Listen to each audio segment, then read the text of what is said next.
Welcome to Stillwater Chronicles. Tonight, we settle into a story about a man who always arrived a day early. There is something about a hotel room in a foreign city that makes you wonder who was here before you. Not in the way you wonder about ordinary things. Not idly. Not in passing. But in the way a thought arrives at 3 a.m, quietly, without invitation, and with no intention of leaving quickly. The dent in the pillow that isn't yours. The faint smell of soap from someone else's washing. The slight warmth of a room that has held another body recently and hasn't quite forgotten it. That is where we find Arthur. He was a traveler by habit, if not entirely by choice. His work took him across unnamed European countries, the kind of countries that exist in the fold of a map, between the places people plan to visit and the places they never think to. Quiet border towns with train stations that smelled of iron and cold air, hotels on cobbled streets where the shutters were always half closed, as though the buildings were resting. Reception desks staffed by people who looked at him with a particular expression he had come to know well. Recognition. Not the warm kind. Not the kind that says, "I remember you, come in, welcome back." But the other kind. The kind that flickers across a face for just a moment before it is replaced by professionalism. The kind that says, "You are already here." And yet, here you are again. It began, as these things often do, with something small. A hotel in a low gray city, the name of which Arthur could never quite pronounce correctly. He had arrived by train on a Tuesday evening, the sky already dark by 4 o'clock, the streets slick with recent rain. The hotel was narrow and tall, the kind that had once been a private house before the city grew around it and changed its purpose. The lobby was small, just enough room for a desk, a coat stand, and a single armchair upholstered in a faded burgundy that had seen too many winters. He gave his name at the desk. The woman behind the counter, middle-aged, silver hair pulled back, reading glasses resting on the end of her nose, typed it in and then paused. A very small pause. The kind that lasts less than a second, but carries a weight out of proportion to its length. "We have you arriving yesterday," she said. Her English was careful, precise. Arthur set his bag down. "I arrived today, Tuesday." "Yes," she said. "Today is Wednesday." He looked at her. He looked at the small clock on the wall behind her, the one with the Roman numerals and the second hand that moved in a slow, deliberate sweep. He looked at his watch. And then he stood for a moment, in the way a person stands when the ground has shifted slightly beneath them. Not fallen, not cracked, but shifted. Just enough to feel. He checked his phone. Wednesday, the 4th. He had been certain it was the 3rd. He apologized. He blamed the travel, the early start, the way long journeys collapse time. The woman smiled at him, a professional smile, kind enough but careful, and handed him his key. Room 7, 3rd floor. Breakfast was between 7 and 9. He thanked her and took the stairs. Room 7 was clean and quiet. White walls. A window that looked out onto a narrow courtyard, the wet cobblestones below reflecting a single yellow lamp. A bed with a white duvet, a small writing desk, a wardrobe of dark wood. He set his bag on the luggage rack and sat on the edge of the bed and pressed his palms flat against the duvet. The duvet was cool. The room smelled faintly of lemon cleaning fluid and something underneath it. Something older, warmer. The smell of a room that had been occupied and then cleaned, and then had the memory of its occupant linger anyway, the way certain memories do. He told himself he had simply lost track of a day. It happened. The second time, he could not explain it away so easily. A border crossing, some weeks later. A different country, or perhaps the same country in a different mood. The landscape had that quality of being familiar without being recognizable. He had a reservation at a small inn on the far side of the crossing, a place recommended by a colleague, the kind of inn that had no website and was booked by telephone in a language Arthur spoke only approximately. The border officer took his passport, looked at his screen, and then looked at Arthur with that same expression. The flicker, the almost recognition. "You came through here yesterday," the officer said, not a question. "No," Arthur said. "This is my first time crossing this week." The officer looked at the screen again. "There is a stamp. Same passport. Yesterday, 1400 hours.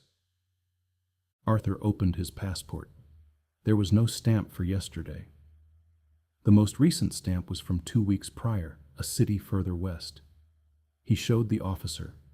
The officer compared the two screens, whatever he was looking at and what Arthur was holding. And his expression shifted from certainty to uncertainty to something carefully neutral. "A system error," the officer said finally. "I apologize for the inconvenience. Please, go through." Arthur went through.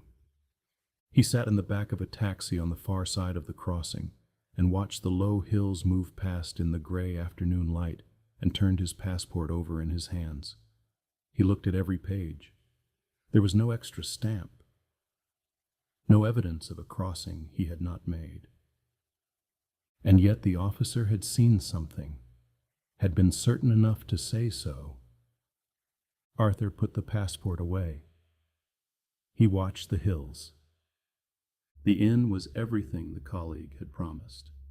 Low ceilings, a fire in the common room, a host who spoke no English and communicated through a combination of gestures and warm expression that managed, somehow, to convey everything necessary.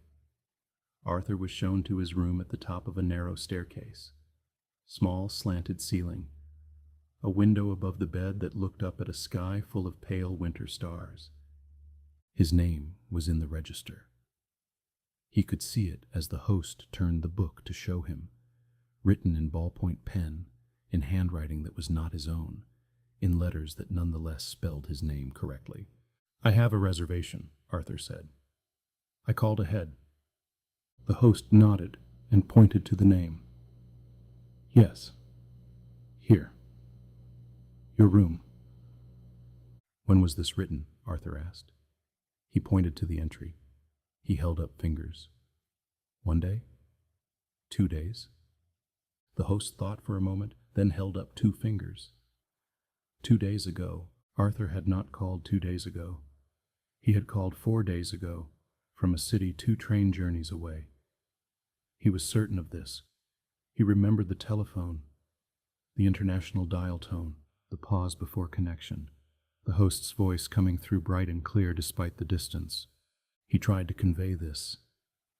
The host listened politely, nodded, and then smiled. The particular smile of someone who has understood the words, but not the concern behind them, and gestured toward the room. Dinner was at 8, breakfast at 7. The key was old brass, heavy in the hand. Arthur lay on the bed under the window and looked up at the stars. He thought about time, about how it was supposed to move, forward, steady, one moment following the next in orderly succession, like carriages on a train. He thought about the hotel and the border crossing and the register. He thought about the officer's certainty. "You came through here yesterday." And he thought about something he had not thought about before, not consciously. A feeling he had carried for some time now, something low and persistent and hard to name. A feeling like an echo, like the sense of walking down a street and being almost certain, not quite certain, but almost, that you have walked it before. Not déjà vu. Something slower than that. something with more weight. He began to keep a record, a small notebook, the kind with a black cover and pale ruled pages that he bought in a station shop somewhere between one city and the next. He wrote down dates, times, the names of hotels and the expressions on the faces of the people at the desk. He wrote down what they said. "You were here yesterday. Your name is already in the register. We have you arriving last night." And what he had been certain of when they said it. He read back through the notebook on a long train journey.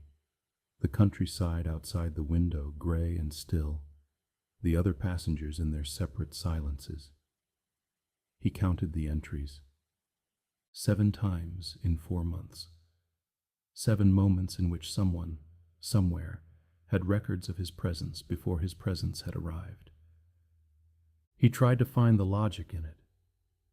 Clerical errors, system glitches, a name similar enough to his own that it appeared sometimes in records where it had no business being. These were the explanations that lived in the daylight. Clean, reasonable, the kind of explanations that could be repeated to another person without causing concern. But at night, in the small rooms of small hotels, he found himself thinking about what it would mean if those explanations were wrong. What it would mean if, somehow, somewhere, in some version of these journeys he could not access or remember, he had already been here, had already crossed the border, had already checked in, slept in the room, laid his hands flat on the duvet, and felt the coolness of the fabric and the warmth beneath it, left behind by the person before him. What if the person before him was him? There was a train station in a city whose name he had never learned to say correctly. He arrived on a Thursday morning, or what he believed was a Thursday morning, in the gray half-light before the sun had properly decided to rise. The station was old, high-vaulted ceilings, iron pillars, pigeons moving in the upper reaches like small, restless thoughts. The departure boards clicked as they turned, displaying destinations in languages he could read only approximately. He went to the ticket office. The man behind the glass looked at him and reached, without being asked, for something beneath the counter. He slid a ticket through the gap at the bottom of the window. Arthur looked at it. His name was printed at the top. The destination was a city he recognized, the next city on his route. The date of travel was yesterday. "I didn't purchase this," Arthur said. "You came in yesterday," the man said. "You bought it then." He said it simply, without drama, the way you state a fact that is not in question. Arthur held the ticket and looked at it for a long moment. The paper was real. The printing was real. His name was real, spelled correctly, his full name, the version he only used on official documents. "What did he look like?"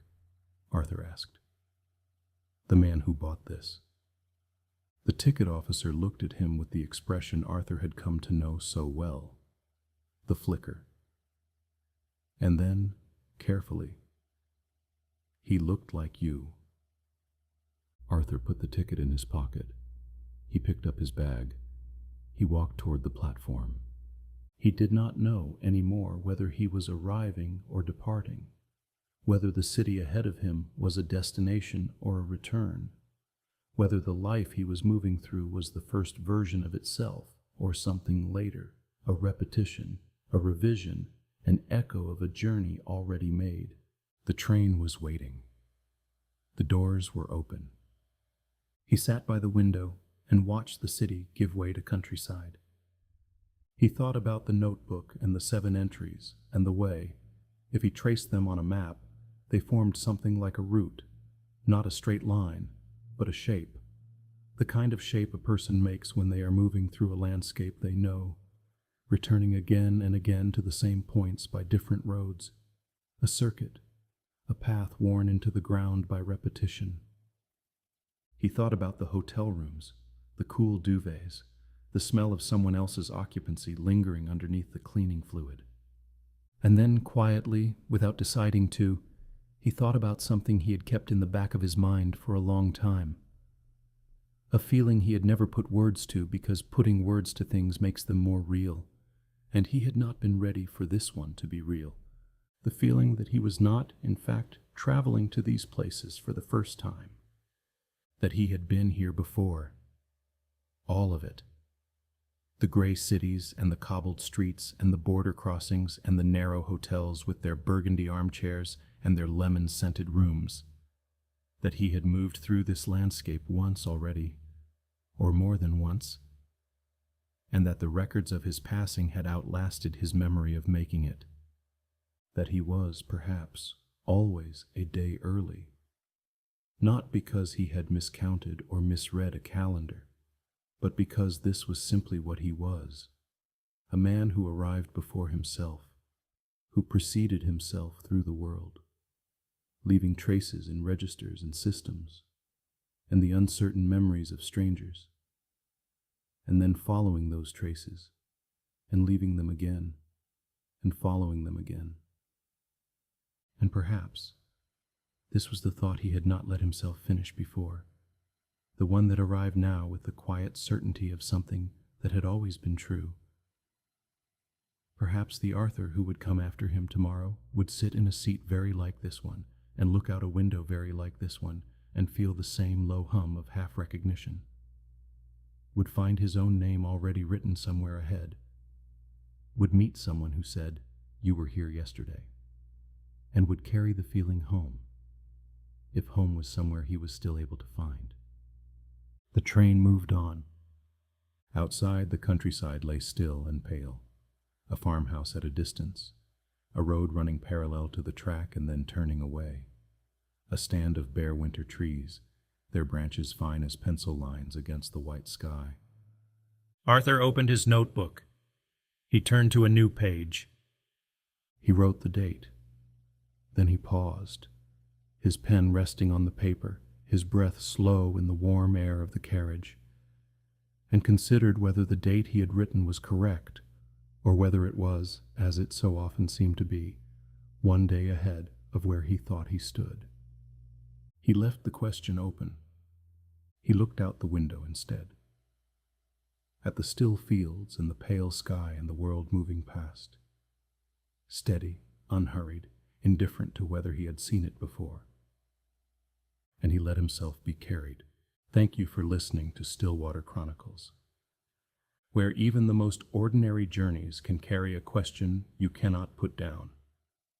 If the stillness stayed with you, if the soft sound of those train tracks settled somewhere deep, then let it remain a little while longer. Some travelers, after all, are always arriving, and some arrivals were never truly the first. Rest now. The journey will take you where you need to go.